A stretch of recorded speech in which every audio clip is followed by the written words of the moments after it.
முதலில் திரு பார்த்தசாரி சந்தானமயங்க கவிஞர் வாசந்தி அவர்கள் ஸ்ரீ ராகவேந்திரை பற்றி பாடுவார்கள்.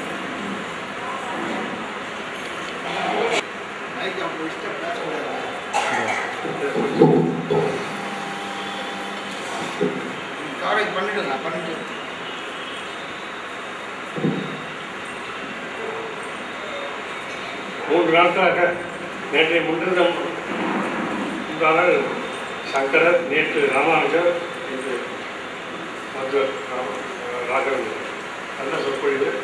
எனக்கு 3 நாளும் பாடம் பாக்கியம் கிடைத்தது. கேரளூர் ராமமூர்த்தி அவர்களால் இந்த ராகவேந்தரை பற்றி பாடல் பாக்கியம். 2000 எழுதிய பாட்டு இதே ரங்கநல்லூரில் மகாராஜன் கே நாகராஜன் அவர்கள் ரசிகர் அஞ்சலி சபாவில் பாடியுள்ளார். அதை அப்படியே இன்னும் சொல்கிறேன். எனக்கு சங்கீத ஞானம் எதுவும் கிடையாது, ஒளி கேள்வி ஞானம் தான், குருவலவாசம் கிடையாது. சங்கீத வித்வான்கள் மன்னிக்கவும். கேள்வி ஞானத்தால் கேட்டு தெரிஞ்சதே நான் பாடுகிறேன். ரேவதி நட்சத்திரம், ரேவதி ராகம், ராகம் பூஜ்யாய ராகவேந்திராய சத்யதர்ம ரதாய பூஜ்யாய ராகவேந்திராய சத்யதர்ம ரதாய பஜதாம் கல்பவ்ருக்ஷாய நமதாம் காமதேனவே ராகவேந்திரோ பிரணமாய ராகவேந்திரோ பிரணமாய சந்ததம் சேவிதோ சந்ததனோ ராகவேந்திரோ பிரணமாய சந்ததோ பாசந்தி சந்ததனோ ராகவேந்திரோ பிரணமாய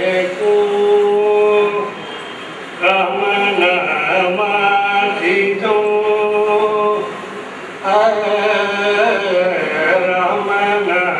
ராமநாமாதிதோ ரத்னதேஜோமயம் ராமநாமாதிதோ ரத்னதேஜோமயம் ராஜாதி பூஜிதோ ரஷித சூனோ ராஜாதி பூஜிதோ ரஷித சூனோ ராகவேந்திரோ பிரணமாம்யகோ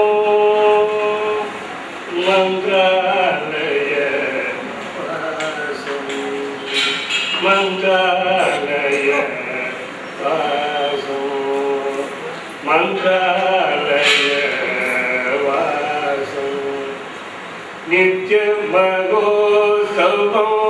மந்திராலய வாசம் நித்யமகோத்சவம் மந்திராக்கயவலோ மயனி புனயோ மந்திராக்கயவலோ மயனி புனயோ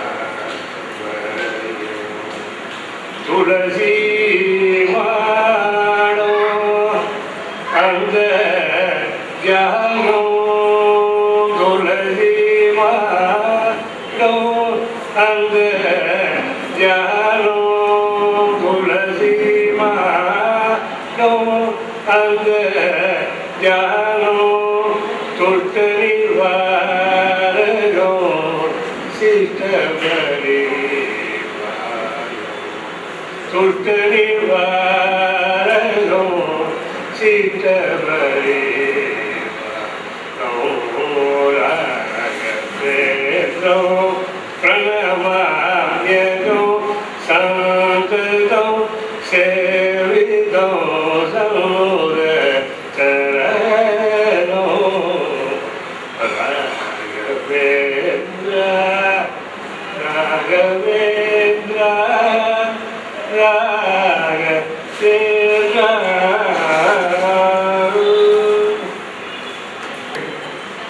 ராகவேந்திரரை பற்றியும் பாடுவார்கள். ஆல் இந்தியா ரேடியோவிலே ஒரு ஆஸ்தான பாடகராக இருந்தார். ஆன்மீக பாடல்களிலே அதிக ஈடுபாடு கொண்டு தானே பல பாடல்களை எல்லாம் புனைந்து அடிந்த சொற்பொழிலே வந்து கலந்து கொண்டு பாடுகின்ற வழக்கம் கொண்ட பெரியவர். இப்பொழுது ஸ்ரீ ராகவேந்திரரை பற்றியும் மற்றொரு பாடலையும் பாடி நம்மை மகிழ்கிறார். ராகவேந்திரோ பஜ பஜ மானச ராகவேந்திரம் குரு ராகவேந்திரம் எய் ராகவேந்திரம் குரு ராகவேந்திரம் எய் ராகவேந்திரம் பஜ பஜ மானச ராகவேந்திரம் துங்கா நதி தீரம் புண்ணியக்கலவாசம் துங்கா நதி தீரம் புண்ணியக்கலவாசம் மந்திராலய கேத்திரம் பிருந்தாவன வாசம் மந்திராலய கேத்திரம் பிருந்தாவன வாசம் பஜ பஜ மானச ராகவேந்திரம் குரு ராகவேந்திரம் எய் ராகவேந்திரம் பஜ பஜ மானச ராகவேந்திரம்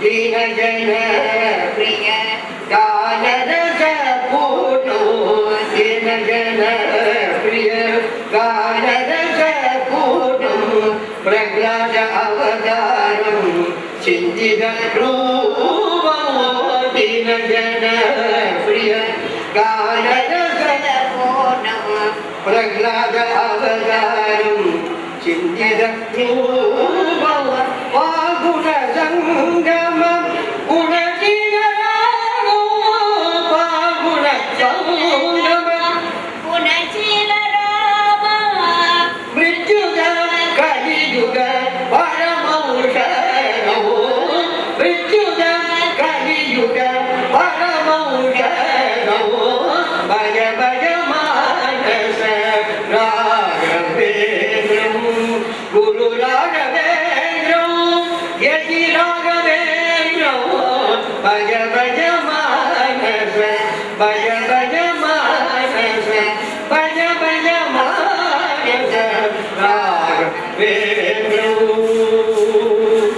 राघवेन्द्रं राघवेन्द्रं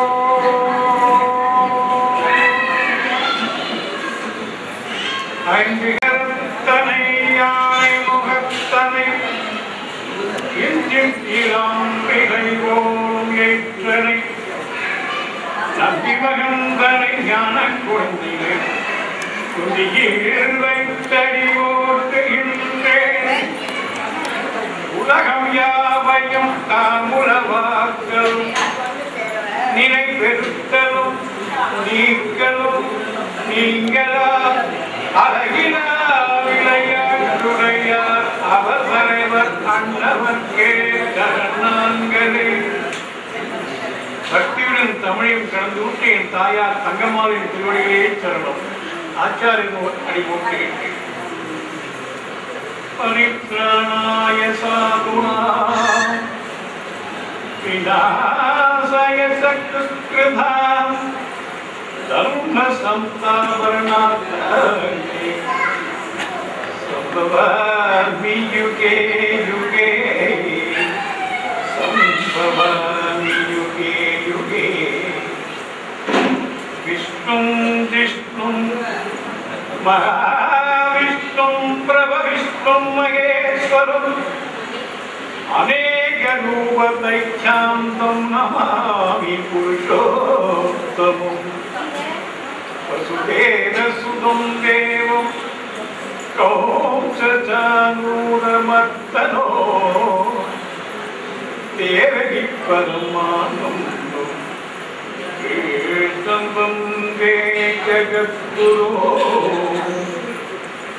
पूज्याय राघवेन्द्राय सत्यधर्मरताय च कल्पवृक्षाय नमः कामधेनुवे भजतां कल्पवृक्षाय नमतां कामधेनुवे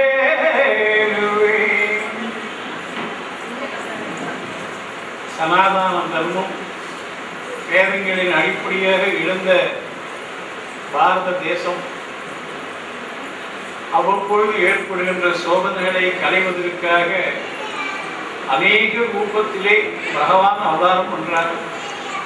எப்பொழுதெல்லாம் அதர்மம் தடை தூக்குகிறதோ அப்பொழுதெல்லாம் நான் வந்துள்ளேன் என்று நமக்கு தைரியத்தை ஊட்டுகிறார் பகவான். நீங்கள் கவலைப்பட வேண்டாம், அக்கிரமங்கள் நடைபெறுகிறது, அநியாயங்கள் தொடர்கிறது என்றெல்லாம் நீங்கள் அங்கலாய்க்க வேண்டாம். அவை முற்றுகின்ற நேரத்திலே முதலிலே வந்து நான் குதித்து விடுவேன் என்று ஆறுதல் கூறுகிறார் சாட்சாத் ஸ்ரீமதியான பகவான். வெவ்வேறு சமயத்திலே வெவ்வேறு உருவங்களை எடுத்து நம்முடைய சனாதன மதத்திகளுக்கும் தர்ம ஸ்தாபனங்களுக்கும் ஊக்கமும் ஆக்கமும் கொடுக்கின்ற வகையிலே முதல் நாள் நாம் சாட்சாத் பரமேஸ்வரரே ஸ்ரீ ஆதி சங்கராக அவதாரம் பண்ணியதும், நேற்றைய தினம் ஆதிசேஷ பகவான் ஸ்ரீ ராமானுஜராக அவதாரம் பண்ணியதும் பார்த்தோம். ஒவ்வொரு மகான்களும் எத்தனை விசேஷம் படைத்தவர்கள், எத்தனை அறிவாளிகள், எத்தனை படித்திருக்கிறார்கள், சமஸ்கிருத மொழியிலே எத்தனை புலமை என்பதையெல்லாம் கொஞ்சம் தான் தொட்டு காட்ட முடிந்தது. அவர்கள் ஒரு குருமாராக இருந்து நமக்கு வழி நடத்தினார்கள் என்று சொல்லும் பொழுது அவர்கள் அப்படி வாழ்ந்தார்கள், தர்மத்தை போதித்தார்கள், தர்மங்களை வாழ்ந்தார்கள். அதனால்தான் இந்த மகான்களுக்கு இத்தனை ஒரு மகத்துவம். சொல்லொன்று செயலொன்றாக இருக்கவில்லை அவர்கள். ஸ்ரீமத் ராமானுஜன் நேற்றைய தினம் பார்த்தோமே, எத்தனை தன்னை அர்ப்பணித்துக் கொண்டார் என்பதெல்லாம் நீ சிறப்பாக பார்த்தோம். திருமலையிலே வர வேண்டும் என்று சீடர்கள் சொல்ல, திருமலைக்கு செல்ல வேண்டும் ஆர்வத்தோடு ராமானுஜர் புறப்படுகிறார். அவரை எதிர்கொண்டு அழைக்க வயதிலே மூத்தவர், இவருக்கு பெயர் வைத்தவரே அவர் தாய்மாமன் தான். ஸ்ரீசைல பூர்ண என்று சொல்லப்படுகின்ற திருமலை நம்பியவர்கள் ராமானுஜர் திருமலை வருகிறார் என்பதற்காக எதிர்கொண்டு அழைக்க காத்துக் கொண்டிருக்கிறார். மலை அடிவாரம் வந்தார், ஒரு உற்று நோக்கினார், நான் மலைக்கு வரமாட்டேன். அத்தனை பேருக்கு ஏமாற்றம். குரு வர வேண்டும், திருப்பதி வெங்கடாஜலபதி தரிசிக்க வேண்டும், அவரோடு இணைந்து நாம் தரிசிக்க வேண்டும் என்று காத்துக் கொண்டிருந்த சீடர்களுக்கு எத்தனை வித ஏமாற்றம் தெரியுமா? காரணம் கேட்டபோது சொன்னார் அவரப்பா, அண்ணாந்து பார்க்கையிலே இந்த 7 மலை தொடரும் ஆதிசேஷன் படித்திருப்பது போல் தோன்றுகிறது. அது மாத்திரமல்ல, இந்த மலை கற்கள் எல்லாம் சாலக்கிராம கற்கள் போல் என் காட்சிக்கு தெரிகிறது. பிறகு சீடர்கள் வற்புறுத்தலுக்கு இணங்க ஸ்ரீமத் ராமானுஜர் தன் பாதத்தை வைத்து மிதித்து ஏற வேண்டாம் என்று எண்ணி முழங்காலால் முட்டி போட்டு முழு மலையில் ஏறி திருமலை அடைந்தார் என்ற வரலாறை கேட்கும் பொழுது நம்மாலே அதை நினைத்து கூட பார்க்க முடியுமா? கொஞ்ச தூரம் செருப்பு இல்லாமல் நடக்க முடியல. அப்படி ஏற்பட்ட நமக்கு முழங்காலால் முட்டி போட்டு முழு மலையை ஸ்ரீமத் ராமானுஜர் ஏறி இருக்கிறார்கள். அங்கே காலிபோவர்கிட்ட முழங்கால் முடிச்சுன்னு வரும். அது இதனால் ஏற்பட்டதா அந்த பெயர் எனக்கு தெரியாது, காரண பெயரா இருக்கலாம். ஆனால் ஸ்ரீமத் ராமானுஜர் அப்படி இருந்தார். அங்கேயே ராமாயணத்தை முழுமையாக கற்றுக்கொண்டு திருமலை அடிவாரத்திலேயே ஸ்ரீபாத மண்டபம் என்று அழைக்கிற இடத்திலேயே ராமாயணம் பிரவச்சனம் பண்ணார் ஸ்ரீராமானுஜர். நான் நேற்று சொன்னேன், டெல்லி தமிழ்ச்சங்கத்திலே ஆன்மீகமற்ற ஒரு பெரியவரை பற்றி தமிழ் பெரியவரை பேசுங்கள் என்று சொன்னபொழுது நான் கொடுத்த தலைப்பு ஸ்ரீ ராமானுஜர் என்றும், அவர்கள் ராமானுஜர் என்றால் ஒரு மதவாதி அல்லவா, வைஷ்ணவத்துக்கு சேர்ந்தவர் அல்லவா என்று சொன்ன பொழுது அது உங்கள் பார்வை. அவர் வைஷ்ணவத்துக்கு பெரியவராக இருந்திருக்கலாம், ஒரு மத குருவாக இருந்திருக்கலாம். ஆனால் அதை தாண்டின ஒரு மனிதனாக அவர் வாழ்ந்தாரே, சமூக நீதிக்காக அவர் பாடுபட்டாரே, அதைத்தான் இங்கே நான் எடுத்து இயம்ப வந்திருக்கிறேன் என்று அடுக்கடுக்காக அவர் ஆற்றிய சாதனைகளை சொன்னேன். அதில் ஒன்றுதான் வழிபோக்கர்களுக்கு தன்னை காப்பாற்றிய மலைவாழ் மக்களை திருக்குளத்தார் என்று அழைத்தார் என்று சொன்னேன். எப்படி ஏற்பட்ட பட்டம் சொன்னார்?